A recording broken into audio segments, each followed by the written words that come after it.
ಅದರಿಂದ ಅವರೇನೇ ಹಾರಾಟ ಮಾಡಿ ಯಾವರಲ್ಲಿ ಒಳಗುಂಪು ಜಾಸ್ತಿ ಇದೆಯಲ್ಲ, ಕಿತ್ಲಾಟ ಜಾಸ್ತಿ. ಈಗ ತಾನೇ ಯತ್ನಾಳವನ್ನು ಆಚೆ ಹಾಕಿದ್ದಾರೆ. ಯತ್ನಾಳವನ್ನು ಆಚೆ ಹಾಕಿದ್ರು ಕೂಡ ಇನ್ನೂ ಅವ್ರ ಜೊತೇಲಿ ಇರ್ತಕ್ಕಂಥವ್ರು ನಾವು ಯಾವಾಗಲೂ ಯತ್ನಾಳವ್ರ ಜೊತೇಲಿ ಇರ್ತೀವಿ, ಬೆಂಬಲ ಕೊಡ್ತೀವಿ ಅಂತ ಹೇಳಿದ್ದಾರೆ. ಅದನ್ನು ಮರೆಮಾಚೋದಕ್ಕೆ ಇವತ್ತು ಈ ಬೆಲೆ ಏರಿಕೆ ವಿರುದ್ಧ ಅಂತ ನಾಟಕ ಮಾಡ್ತಾಯಿದ್ದಾರೆ.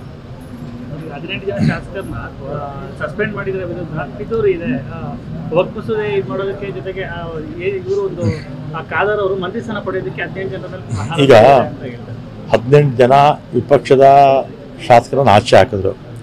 ಇದು ಟಿ ವಿಗಳಲ್ಲಿ ಲೈವ್ ಬಂತಲ್ಲ, ಟಿ ವಿಗಳಲ್ಲಿ ಎಲ್ಲ ಕಡೆ ಕೂಡ ಲೈವ್ ಬಂತು.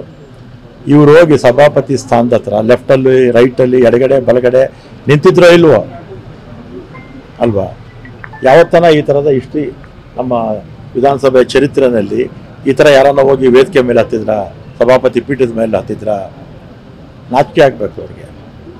ಈ ರೀತಿ ಸುಳ್ಳು ಅಪಾದನೆ ಮಾಡೋದಕ್ಕೆ ನಾಚಿಕೆ ಆಗಬೇಕು ಅವರಿಗೆ. ಸರಿ, ಸಿಎಂ ಸಿದ್ದರಾಮಯ್ಯ ಅವರು ಕೂಡ ಇವತ್ತು ದೆಹಲಿಗೆ ಹೋಗಿದ್ದಾರೆ. ದೆಹಲಿಗೆ ಕರ್ನಾಟಕ ಭವನ ಉದ್ಘಾಟನೆ ಇದೆ.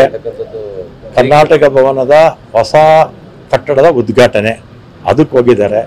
ದೆಹಲಿಗೆ ಹೋದಾಗ ಸಹಜವಾಗಿ ನಮ್ಮ ನಾಯಕರನ್ನೆಲ್ಲ ಮೀಟ್ ಮಾಡ್ಕೊಂಡು ಬರ್ತಾರೆ. ಅವ್ರು ಏನು ಮೀಟ್ ಮಾಡ್ತಾರೆ ಅನ್ನೋದನ್ನು ನೀವು ಅವ್ರನ್ನೇ ಕೇಳ್ಕೋಬೇಕು.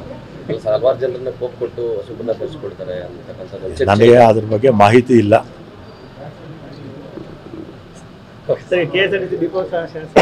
ಶಾಸಕರು ಡಿಪೋ ಕೇಳ್ತಾ ಇದ್ದಾರೆ.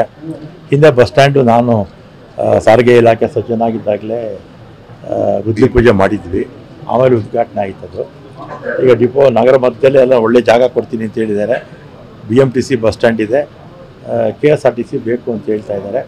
ಜಾಗ ಕೊಟ್ಬಿಡಲಿ, ಆಮೇಲೆ ಮಾಡೋಣ.